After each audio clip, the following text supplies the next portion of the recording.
25, 14 through 30, the Message. The story about investment. It's also like a man going off on an extended trip. He called his servants together and delegated responsibilities. To one, he gave $5,000. To another, $2,000. To a third, $1,000, depending on their abilities. Then he laughed. Right off, the first servant went to work and doubled his master's investment. The second did the same. But the man with the single $1,000 dug a hole and carefully buried his master's money. After a long absence, the master of those 3 servants came back and settled up with them. The one given $5,000 showed him how he had doubled his investment. His master commended him. Good work. You did your job well. From now on, be my partner. The servant with the $2,000 showed how he also had doubled his master's investment. His master commended him. Good work. You did your job well. From now on, be my partner. The servant given $1,000 said, Master, I know you have high standards and hate careless ways, that you demand the best and make no allowances for error. I was afraid I might disappoint you, so I found a good hiding place and secured your money. Here it is, safe and sound down to the last cent. The master was furious. That's a terrible way to live. It's criminal to live cautiously like that. If you knew I was after the best, why did you do why did you do less than the least? The least you could have done would have been to invest the sum with the bankers, where at least I would have gotten a little interest. Take the $1,000 and give it to the one who risked the most, and get rid of this play it safe who won't go out on a limb. Throw him out into utter darkness. The word of God for the people of God. We've been seeing how these different parables, through time and time again, these kind of ordinary images are turned into extraordinary images. And these parables have helped us look at what it looks like to live for those who claim to follow Jesus. A path which is optional. One can believe in Jesus and not follow as a disciple. A disciple is a very specific path. And how we live into this kingdom that has broken out, this kingdom that we talked about being kind of mysterious, where it's here but not here in its entirety, and how we look into that. Next week we'll conclude our series looking at a parable that is not quite phrased like the others, but it's kind of a concluding parable that I think will wrap together what we've been talking about nicely.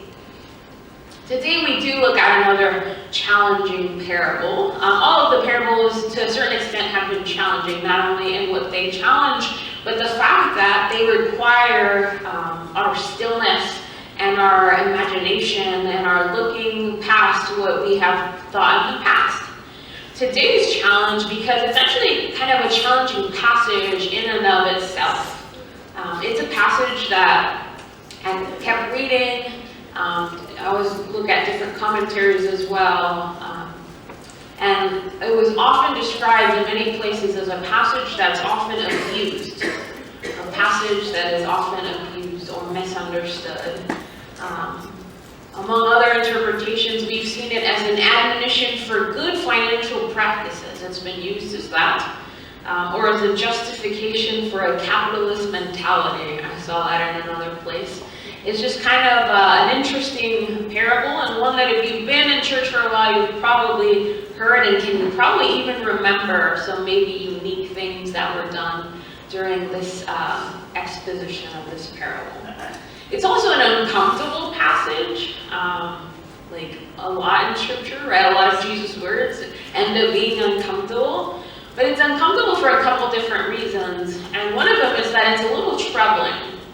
It has kind of some interesting attitude includes and interesting phrases that we find in there that kind of make us scratch our head a little, like, oh, I'm not quite sure what's going with that. But so I say all that to say that no, there are different interpretations, many ways that you could go with this passage, as you really could with most of Scripture. But we're going to be looking at a word that I think will be for us this day and where we are. The parable immediately before this parable, often called the talents, even though I used the Message because it put it in sum of dollars as opposed to talents, because sometimes when we think of talents, we think of our talents as far as gifts, and we will be talking about that in a second, but that's not what the parable was about. The parable was talking about money. Talents were a form of money, and I'll mention that in a second, but this parable, immediately before this parable of the talents, is the parable of the virgins, and it deals precisely with being ready for Jesus' return, and it's a motif that Matthew emphasizes a lot in these couple chapters, more so than other Gospels. Matthew shows an interest in this final judgment, where the condemned experience that weeping and gnashing of teeth that is described here as utter darkness. This parable includes that language, and for these reasons, we kind of tie together and we begin to see some themes of Matthew. But we see in this parable a master who we're not explicitly told is God or Jesus. Like in a lot of other parables, we're told explicitly who each person represents, if they represent someone. This one doesn't actually explicitly say anything, so it adds kind of to the uncertainty for a lot of people, where they're like, especially given the master's attitudes, it doesn't like jive with what we've known of Jesus, and so it adds to the trickiness. But we see this master who's going on a long journey, okay? He's headed out, he's going to be gone for a while, and he called his servants together. This is presumably a wealthy master from what we can see. And he calls his servants together and entrusts them with his property and a lot of valuable things. Now, has anyone ever entrusted someone else with something that was very valuable to them? That could be like money or a thing or maybe even a secret. Has anyone ever entrusted someone with something that was very valuable? I see some nodding, right? So, how did that feel? Good. It felt good? Responsible, uncomfortable. Why uncomfortable? It was a good chunk of money. Okay, it was a good chunk of money, so there was that value. And why good? Why responsible? Because it was a reputable security. Because you trusted that person, right? That's a good point. So it's scary, but there would have to be lots of trust there to be able to let that go, presumably. We're just kind of assuming that. And one of the interesting phrases that it says is that he gave each of the servants according to their ability. That's kind of an interesting thing to say. So not more than they could handle, but an appropriate amount to what the master knew they could handle is what they gave them. And so he gave 5 talents, which I mentioned is a monetary term, which was valued at least 6,000 denarii, which is several years. I forget, I meant to write it down, but if I remember correctly, it's like 10 years or 5 to 10 years of basically like your earnings, like your salary for years. So totally, it was close to $250,000 for that 5 talents. I've never given anyone $250,000. I don't think I've ever had $250,000 to get, but I haven't given that. But that sounds like a lot, right? So the first person got 5 of those, which is about $250. The second got 2, so less, but still quite a significant chunk of money. And the third got 1, which is also still less, but it's a year's pay in one hammock. That's also a big deal. So another thing we notice in Matthew is that he likes to do absurd amounts of things. So we see he gives an absurd amount of wealth here. Matthew is surely capable of pressing financial and other imagery to its limit as we've seen in these places. But the idea then is that there is a superabundance in this parable. There is a great amount of wealth that is being entrusted, that is being handled, that exists in the midst of this story.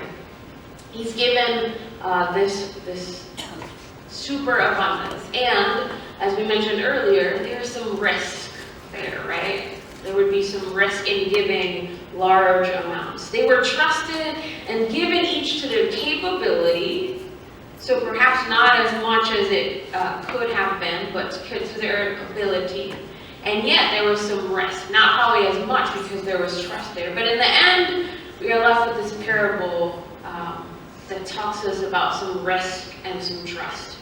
Jesus, we see then, we can grasp that, has entrusted persons with riches of his grace, is one of the interpretations that I saw here. His love, favor, and forgiveness is often used to describe maybe what this superabundance, when we think of what a superabundance in the terms of Jesus is, it would be the riches of grace. And we've been talking about grace for several weeks,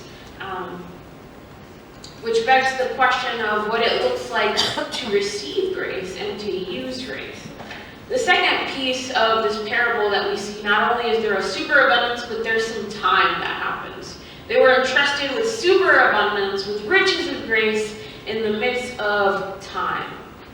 The slaves had not earned their 5, 2, and 1 talents, but they had been given those talents. They have been given those money.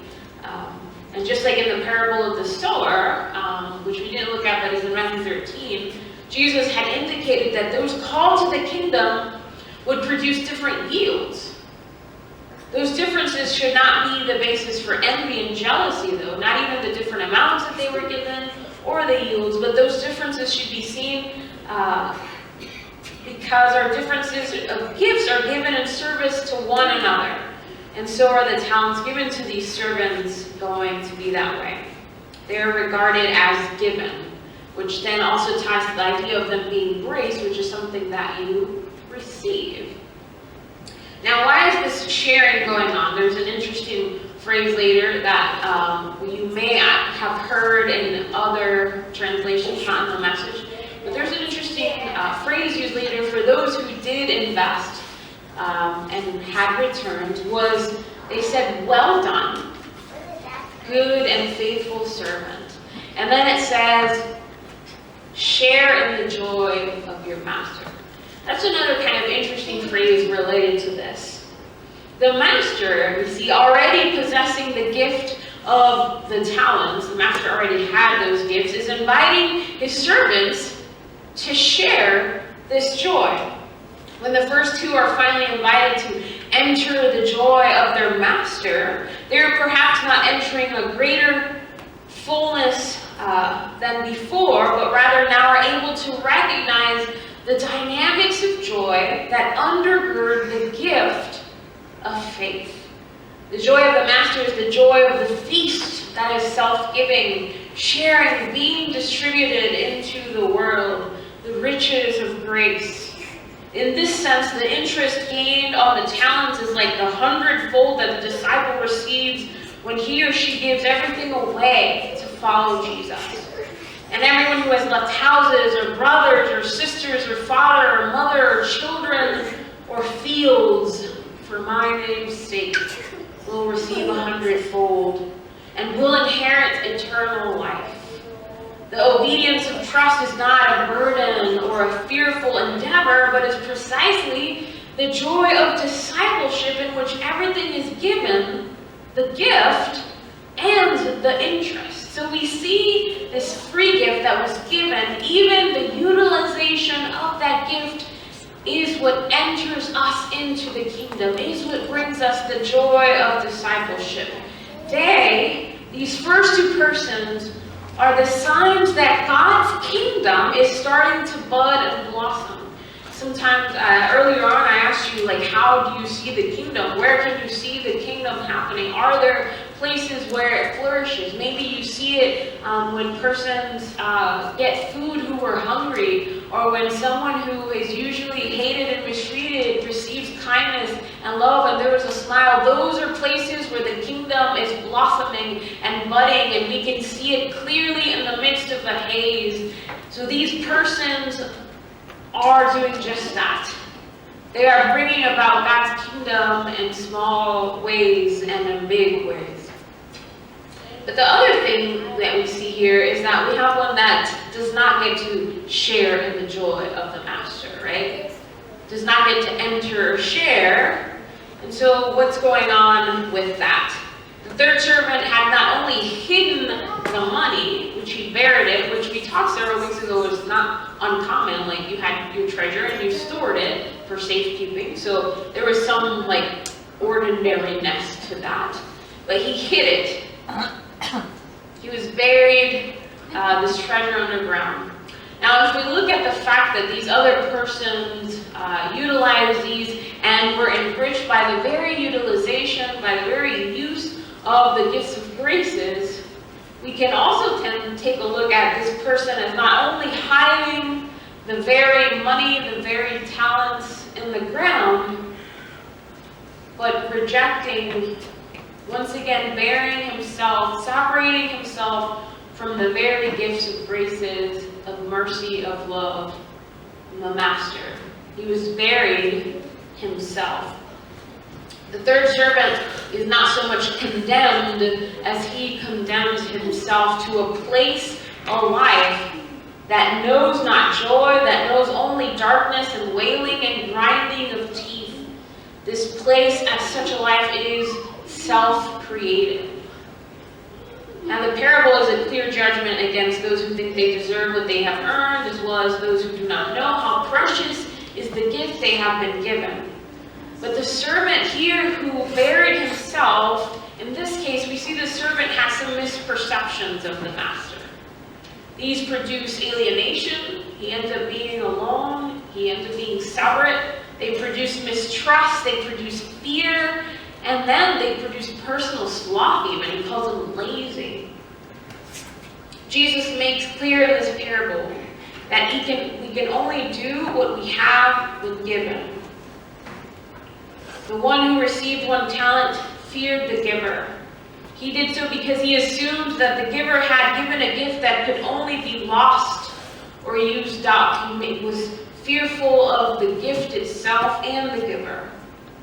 In other words, the one with 1 talent assumed that he or she was part of a zero-sum game, is how Howard phrased it. Those who assume that life is a zero-sum game think that if one person receives an honor, then someone else is made poorer. So there's several things going on. The slave with 1 talent feared losing what he had been given, feared the master, feared parts of the misconceptions. And I wonder, because I always like to ask questions, even of the text, what those fears might be for us.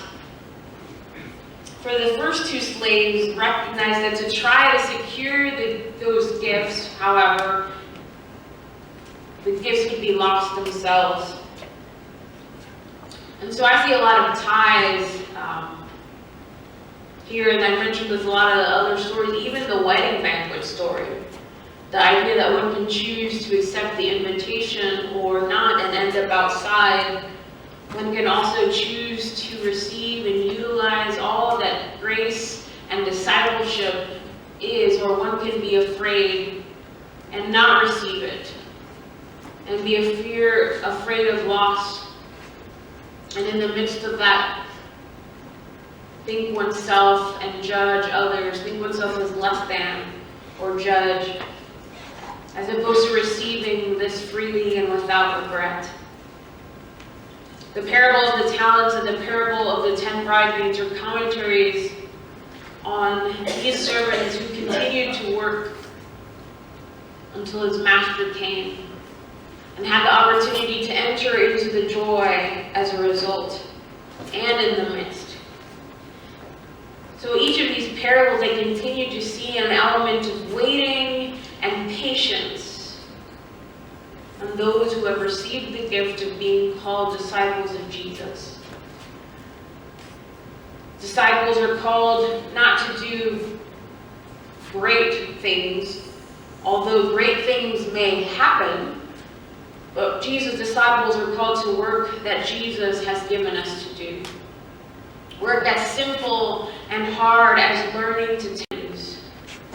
These are the things that the Master invites us to do. Things that bring fears or uncertainties or things we don't do for a variety of reasons. And so I think I've probably thrown like a lot of different things that may or may not have made sense, especially this morning. But I want you to keep looking at this passage. And I often like to kind of put ourselves in those places and ask, where am I in this story? What are the feelings that are happening here, and how can I relate to them? This passage may or may not be interpreted as one as about talents and gifts, but the truth is that if we do seek to live in this fullness of what it looks like to be a disciple, we continue to see time and time again that it requires all of us, and all of us. But since we're called to focus on ourselves, all of who we are. And that looks like a lot of different things. For we are not only one thing, but to live as a disciple and to experience the joy of the Lord now and beyond. What do we have to